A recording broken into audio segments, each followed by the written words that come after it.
for another story, are you? Oh, kia ora e hoa. How about you? Are you ready for another story too? Well, every year we celebrate Anzac Day.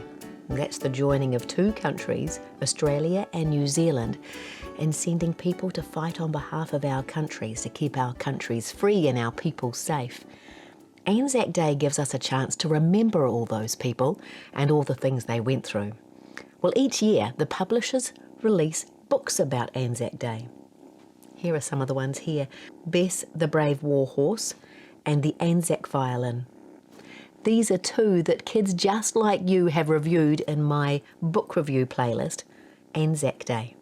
And these are some of the others.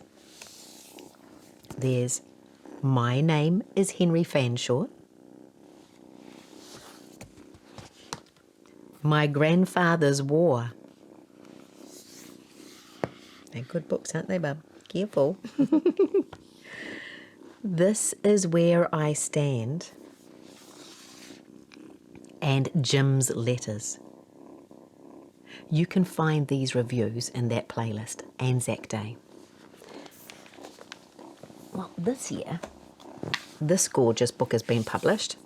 It's called Anzac Day Parade, and it's by Glenda Kane and Lisa Allen. You'll probably find lots of other books have been released too, but I wondered whether we might share this story today. It's written by a friend of mine, Peter Millet, and illustrated by Trish Bowles. It's the Anzac Day Puppy. This is the puppy here, and it's based on a true story. The story of Frida, the puppy. Are you nice and comfy, ready for an Anzac Day story? Well, let's begin. In the middle of the night, in the middle of winter, in the middle of a war, a puppy was born. A softly spoken girl called Lucy gently stroked the newborn puppy's shimmering coat. "I think I'll call you Frida," she whispered. Beautiful. Lucy's family loved Frida very much, but they couldn't afford to keep her. They already had one too many hungry mouths in the house to feed. So one day, Frida was placed in a box and left by the side of the road. Lucy sat watching over her, hoping and praying that no one would notice her. Can you see the sign? Puppy free to a good home. But a young soldier on his way to war noticed the beautiful little puppy. He scooped her up in his arms. "What's your puppy's name?" he asked.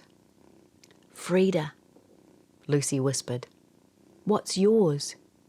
"Sam," the soldier smiled and hugged Frida. "Don't worry, I'll take good care of her. When the war's over, I promise I'll bring her back to you safe and sound." That's a big promise. I wonder if he will. Sam's commanding officer couldn't believe that Sam wanted to take a puppy along with him on his way to the battlefront. "Are you mad?" he boomed. "A war zone's no place to raise a young dog." "No worries," said Sam, grinning. "She's going to be my good luck mascot." And off they went to the war. Sam's first week at the front wasn't as bad as he thought it would be. But during his second week, when the attacks began, it was worse than he could ever have imagined. With the earth shaking and rocking all around him, he felt like crying. But he didn't.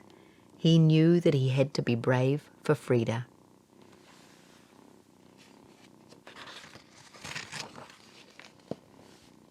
In the middle of Sam's little cubbyhole in the dirt, Frida grew bigger each day. Soon she was big enough to scare off the rats that scuttled about through the trenches. Trapped in their grimy prison, Sam and Frida shared everything they had. Their blankets, their bully beef, biscuits and water. Even their fleas. That's sharing. And sharing's caring. Sam spent many hours writing letters to his mother back home. He never mentioned the horrible sights or the sounds that surrounded him. He only wrote stories about his beautiful little friend who was the bravest puppy he had ever seen in his life. At Christmas time, he sent his mother a picture of Frida.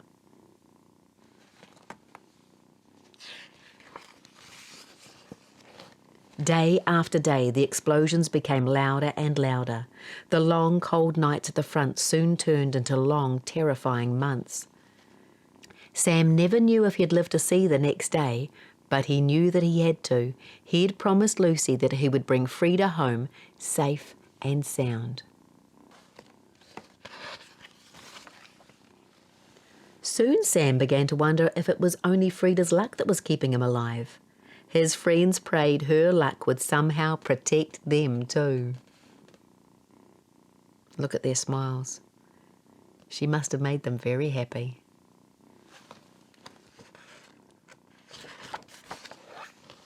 Every day, Sam lost more and more of his friends at the Western Front. Friends he had grown up with, and friends he'd played sports with at school. These were friends he would never see again. Soon, Frida was the only friend Sam had left in the world.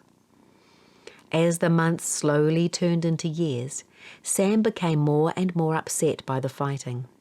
He was sick of the endless explosions.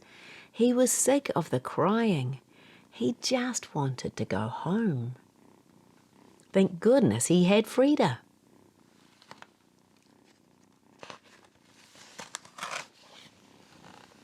Then one day, the roaring guns fell silent. The generals decided it was time for the fighting to end. There were no more bullets to fire and no more tears to cry. Sam and Frida slowly emerged from their muddy trench. Sam was no longer a boy and Frida was no longer a puppy. She's a fully grown dog. After a long journey home, Sam took Frida back to the house where he'd found her. Sam was surprised to see a young woman greet him, not a girl. "Frida!" Lucy cried as she ran down the path to greet them. Sam smiled at her. "I told you I'd bring her back safe and sound." He hugged the dog and placed his medal around her neck. "Thank you, girl," he whispered. "I couldn't have survived the war without you." During the months that followed, Sam came back to visit Frida and Lucy. And during one of his visits, something very special happened.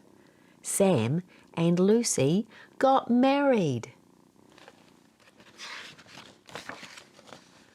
1 year later, in the middle of the night, in the middle of the winter, in the middle of Sam's farm, a beautiful little baby was born.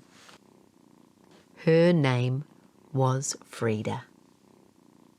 And that's the end of the story.